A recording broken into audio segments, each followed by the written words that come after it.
Hello, my name is Logan Drab. Joining me are Toby, Cade, and William, and this is our final project for managing cybersecurity. So in this project, we were asked to build an incident response plan, which is basically a playbook for what to do when a cyber attack hits Kent State. So let's get right into it. All right, so the executive summary. So the big idea here is that we built this plan with one assumption. A cyber attack will happen, not if, but when. So Kent State has 25,000 students, 3,000 staff, 3 campuses, and a network full of personal devices that people bring from home. That makes us a huge target.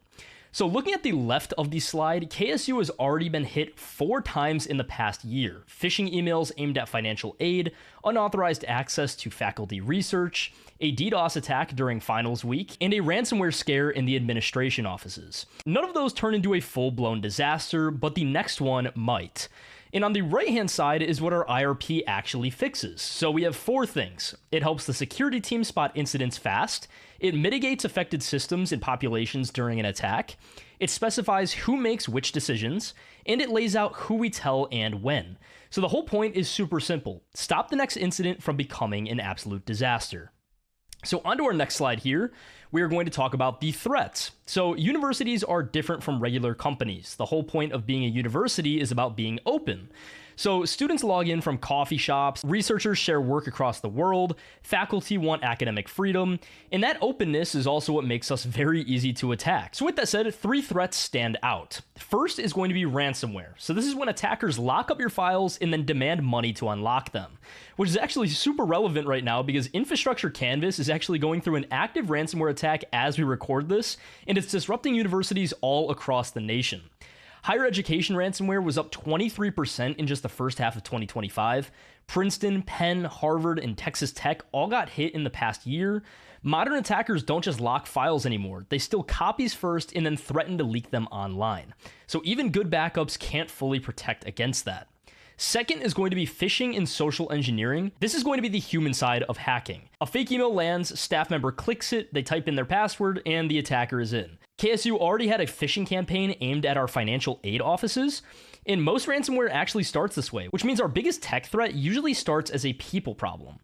And the last one is going to be advanced persistent threats, also known as APTs. Usually government-backed hackers going after research labs to steal intellectual property. They move really quietly for months and use stolen passwords instead of obvious malware, so they're very hard to spot. And they also throw denial of service attacks at us during big moments like registration or finals weeks. So yeah, that is the threat landscape. Now I will hand it off to walk through how we classify incidents. Discussing Kent State's incident classification framework, we have 4 distinct levels we want to look at: critical, high, medium, and low. These are categorized by their impact to confidentiality, availability, and integrity, along with the size of population that is affected. Finally, the last concern is the data that is affected by this incident. Overall, we look at the critical as an incredible impact to one of the 3 at least, and a very large population that is affected. High has a medium to large impact on one of the 3 triads of confidentiality, availability, and integrity with a smaller population. Medium, you generally are looking at a low impact to confidentiality, availability, and integrity, but maybe with a higher population, looking at something like the phishing attack in the student financial aid offices. And low, we're going to look at a minimal impact to confidentiality, availability, and integrity with a low population. In this case, discussing the minimal impact of the contained ransomware in the admin offices.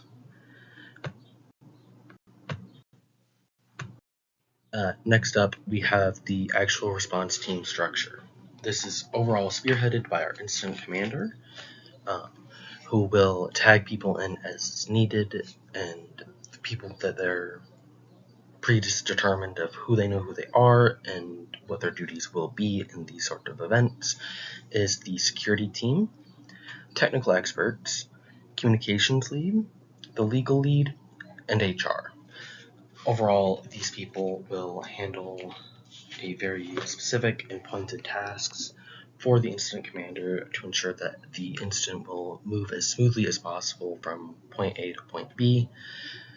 Breaking down the specific roles, the security team are the people who actually handle the incidents, ensure that logs are being looked at and maintained. The technical experts are who the systems are actually being affected, whether that is like an email team, local support people. Moving on to communications, this is where our public relations people are, and any sort of external communications outside of the university. This would include the board of trustees for our final sort of media communications. Legal, communicate with the FBI and the cyber insurance officials. HR is for ensuring job records are up to date and that we know who is impacted and what their job functions are. Hi, my name is Toby Esho, and today I'm going to be talking about the response procedures and the communication plan.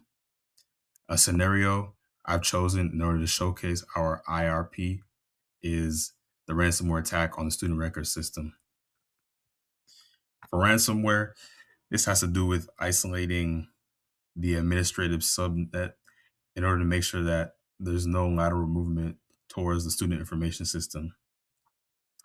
To make sure that there's complete isolation of the university network, the IT team cancels any access points that can lead to entry in the cloud and on campus. First, they cancel all API credentials for the online learning system, which will prevent hackers from utilizing accounts that they've stolen in order to look through student grades and any kind of records or GPA. Next, the team puts a blacklist label on unique ID numbers of devices that have been infected. This will make sure that if someone is moving around, like they move to another building with a device that's been infected and they try to connect to the Wi-Fi, it'll recognize that the device has been infected via the unique ID numbers, and it'll prevent the connection from occurring. So for the human factors, the first human factor we have is alert fatigue. With only 15 IT staff for 28,000 users, there's a high risk of staff ignoring XDR alerts due to high volume. The plan must include on-call rotations to prevent burnout. The second human factor is decision making under pressure. During the containment phase, an analyst might hesitate to shut down the LMS during finals week for fear of academic backlash. The IRP must grant them emergency authority to act without prior approval to prevent spread. The last human factor is forensic training. So evidence preservation requires specialized skills. If the IT staff isn't trained on capturing RAM, they may instinctively reboot a machine, destroying vital clues. For process considerations, the first one we have is chain of custody. So there has to be like a formal way of making sure who handled what data and when they handled it. If the disk images aren't handled correctly, they may be useless in a legal case against a threat actor. The second process consideration is service level agreements. The triage phase needs a process driven timeline. For example, critical alerts must be assessed within 15 minutes. The third process consideration is sandbox isolation. The process for validation needs strict rules to ensure the sandbox is truly disconnected from the KSU production network, preventing a loop reinfection. Now for the communication plan slide. KSU uses an isolated out-of-brand Slack instance for internal CSIRT coordination, with the incident commander providing hourly updates to administration. Externally, students and parents receive status updates via the emergency alert SMS system. Within 4 hours of breach confirmation, the legal lead notifies the FBI and cyber insurance providers.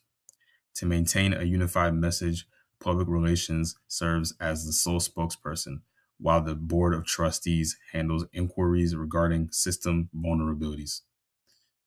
KSU ensures compliance with FERPA, GLBA, and Ohio law by notifying affected individuals via mail within the required 30 to 40-day windows if P2 or financial data is compromised. The legal team reviews these mandates during every incident to ensure compliance and avoid penalties. Now I'm going to pass it on to Cade, who's going to be talking about the lessons learned section. Hello, my name is Kate Abishaw. I'm going to close up our presentation here as the final group member for our cybersecurity plan. To wrap up our presentation, I'm going to explain how Kent State moves forward after attack and the specific steps we need to take to stay safe in the future. For the lessons learned and course tie back, the final phase of our plan is the lessons learned process. Within 72 hours of any security event that occurs, our team will meet for a full review. This is where we bridge the gap between the concepts we've learned in our course and the reality of a cyber attack. By looking at what worked and what didn't, we turn a bad situation into a stronger defense. This cycle of constant improvement is a core part of the NIST cybersecurity framework, ensuring our response plan evolves as fast as the hackers do. The recommendations for Kent State. Looking at the recent threats KSU has faced, we have a 3-part action plan for the board. First, we need to enforce a zero trust by making multi-factor authentication, MFA, mandatory for everybody. This stops phishing at the front door and allows for better security for everyone at the university, for faculty and students.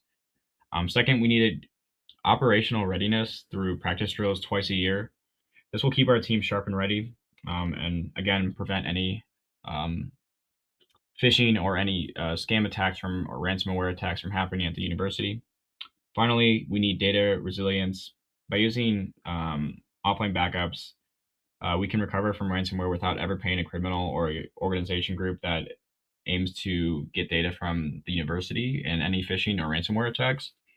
These steps are the best way to protect our research and our students. By adopting this incident response plan, Kent State can become a leader in campus security. We will be able to protect our data, our reputation, and our university's mission. This concludes our presentation for our project. Thank you for your time.